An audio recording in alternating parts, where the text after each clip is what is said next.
अक्सर माँ और वाइफ का अगर लड़ाई झगड़ा हो जाता है और आप आते हो और दोनों ही आप पे बरस पड़ते हैं, दोनों ही अपनी अपनी कंप्लेंट्स बोलना चाहता है, आपसे शेयर करना चाहता है, तो आप वाइफ को अपनी चुप करा दीजिए, बोलिए, उसको इशारा कर दीजिए, खामोश कर दीजिए कि बोलिए तेरी बात मैं बाद में सुन लूँगा, लेकिन अभी मैं माँ की बात सुन लेता हूँ। क्योंकि आप ज़्यादा टाइम अपनी पत्नी के साथ, अपनी वाइफ के साथ स्पेंड करते हैं, तो माँ की बात उस वक्त सुन लीजिए।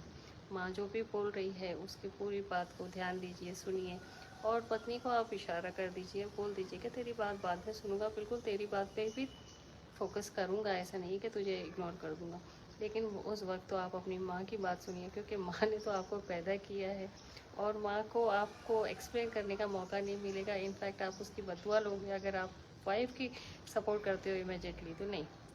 देखिए साहब, पैदा किया है आपको, पाल पोस के बड़ा किया, पहले माँ की बात सुनिए। पत्नी की बात तो आप घर में कमरे में भी जाके आप सुन सकते हो, उसको समझा भी सकते हो। आपके पास ज़्यादा टाइम पत्नी होगी, माँ नहीं होगी, तो माँ को उस वक्त तवज्जो दीजिए। वाइफ को आप बाद में एक्सप्लेन कर सकते हैं कि देखो भाई, ये प्रॉब्लम है, ठीक है ठीक है, मैं सॉर्ट कर दूंगा जो भी है। तो दोनों को इम्पोर्टेंस दीजिए, लेकिन उस वक्त, एक उस मोमेंट पे आप अपनी माँ के ऊपर तवज्जो दीजिए, ध्यान दीजिए, है ना। क्यों आप दोज़ख या जहन्नुम की आग में